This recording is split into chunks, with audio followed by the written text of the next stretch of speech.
Professional, get the job done, get the points, get the clean sheet, get out, job done. I'm not going to keep you for ages with this video. Everyone's going to want to go to bed unless you're travelling back from the game, in which case, thank you for tuning in on your journey home.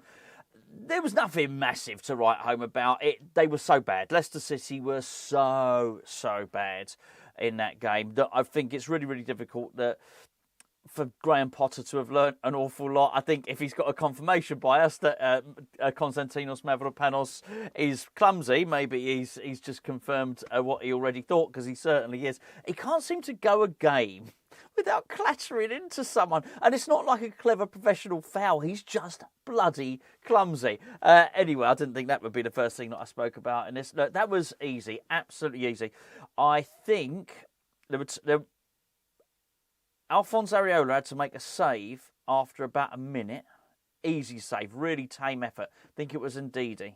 Then later on at some point in the second half, he had to catch the ball. I mean, I don't mean save, I mean catch the ball. Which unless you're Roberto, any goalkeeper can catch the ball, right? That was it. He could have played Danny Ings in goal. So I just want to sort of set the scene for quite how poor Leicester City were. Now, I don't want to make it sound like I'm disappointed. I'm absolutely delighted. I'm pleased we played a crap team. But it allowed a load of our players really didn't need to get out of second, third gear. I'll give you an example. Wan-Bissaka's been brilliant this season, absolutely brilliant. Him playing in third gear was plenty good enough. He sort of cruised through this game, absolutely coasted it. So I'm going to talk about a few players, and if when I'm talking about them, it sounds like I'm not being overly enthusiastic. I just don't think they needed to play at their best to win this game. I really didn't. He picked the same team that he played against Arsenal, and that team was very much sort of backs to the wall.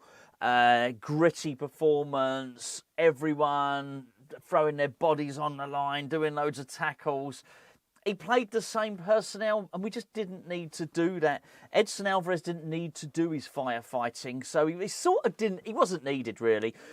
Carlos Soler came on in the second half. I don't know, 65 minutes, something like that. I couldn't, something like that, quite possibly, and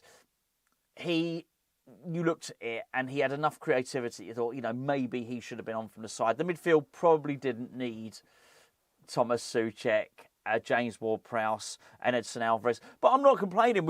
He got the win and he needed to get the win. That's back-to-back wins for the first time this season. And this is what we should have done to him before in the previous game, in Ruud van Nistelrooy's first game. So no complaints there. I'll just go through the goals ever so quickly. Tomáš Souček scored the first goal on his birthday, so I think that's absolutely brilliant. He was really good in the build-up to the goal. He got a lot of touches in this game. There was points in that game, large chunks in the game, where you looked at it and it would say the last 10 minutes possession, West Ham had 85% possession. That evened out a little bit more come the end of the game, but it's not reflective of the game. And in fact, in many respects, I often say it when other teams play against West Ham when we're playing badly, and then we come into the game later on. It's because the opposition take their foot off the pedal. We did that. So yes, Leicester had a little bit more in the second half, but they were never a threat. They were never going to win. And you felt like West Ham always had the third goal in us, had we have really, really wanted it. But yeah, Souček, it was a bit of a shame for Mohamed Kudus, because Mohamed Kudus was one excellent save from the Leicester goalkeeper away from scoring the opening goal. Brilliant save. A fair play to Tomáš Souček, because he's got that striker's, I know he's not a striker, but he's got that striker's instinct to follow that up. The right place at the right time. But he was heavily involved in the build-up and really, really good. But actually it came from a long shot from Aaron Cresswell, who's my man of the match, rolling back the years there. We'll talk more about these individual players in videos coming up over the next few days, because, to be honest with you, over the next calendar month, we do not have many games at all. We've got 2 games in March, so we'll have a lot to talk about, and I'm sure I'll be hitting you guys up for some ideas for videos within that time, as will Gio as well. Cresswell, brilliant shot. I say brilliant shot, was a block shot, and we scored from it. It was that, but Cresswell played very, very well, really good.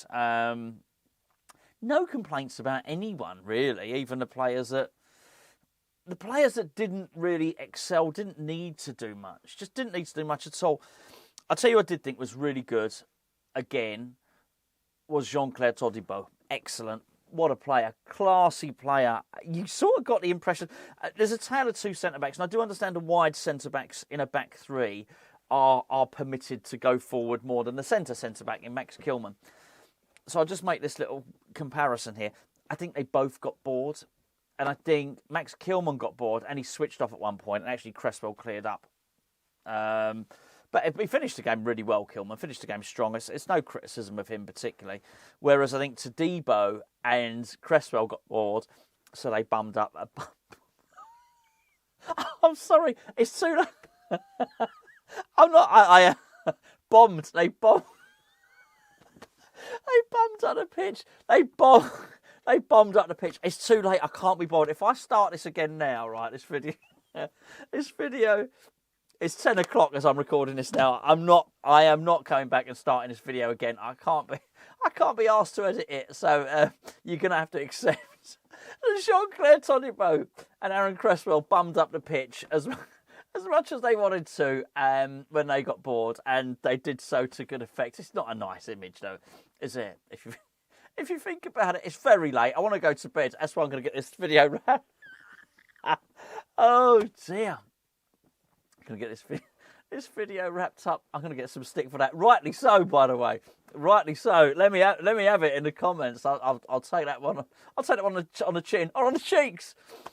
Anyway, the bumming and all the stuff. Can you say that? I don't think you can. I meant it's a Freudian slip, obviously. Something else, isn't it? Right. Anyway, back on track. That's enough of all that funny stuff. Edson Alvarez wasn't really needed. Even he got a bit bored at the end of the. No, just before he went off. Second half, started doing little dribbles. Almost created a goal for himself. Actually, Bowen worked his arse off. There's a lot of arse stuff in this video, isn't there? He absolutely worked his butt. No, that's still the same. He worked very hard. That's what I'm trying to say. I've not even been drinking, I promise you. Worked really, really hard in that game. He got a goal. I don't know how he got a goal. It was very deflected, wasn't it? But it was like, a pinball. There you go, little plug for the pinball channel. Gonzo's Pinball Flip-O-Rama there. Little plug for the pinball channel. Pinball in the box, deflected goal. He did absolutely put in a shift. He really put in a shift. Everyone was all right. There were no 10 out of 10s in that game. Nobody really needed to be. They really didn't. They are bloody awful, Leicester. What are they going to do? Sack their manager again? Get another manager? Probably not.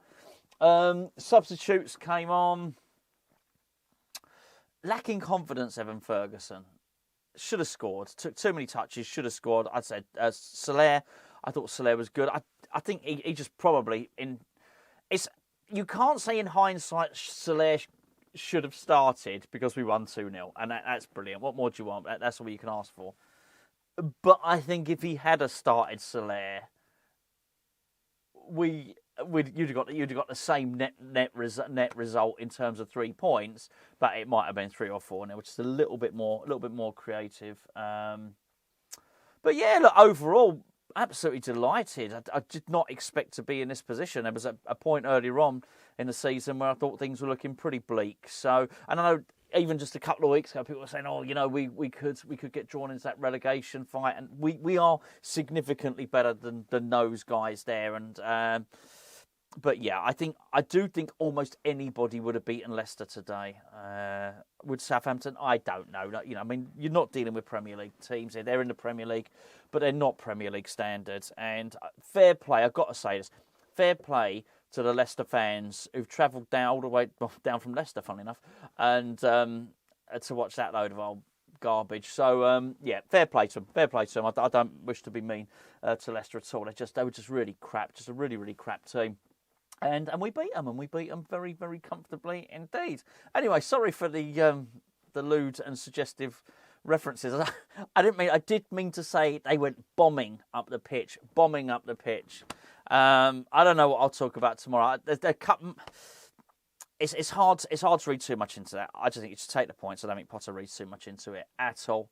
But I do think there are conversations to be had over the futures, I think, of Aaron Cresswell, over the futures of Jean-Claire Todibo, over the futures of Evan Ferguson. Have we learnt a little bit more? I don't know. I think maybe possibly in terms of Aaron Cresswellovich. But hey, we'll talk about. We've got a lot of time to talk about that stuff. I'll let you guys get to bed. Thanks for tuning in and letting me waste 10 minutes of your time, and I'll catch up with you tomorrow.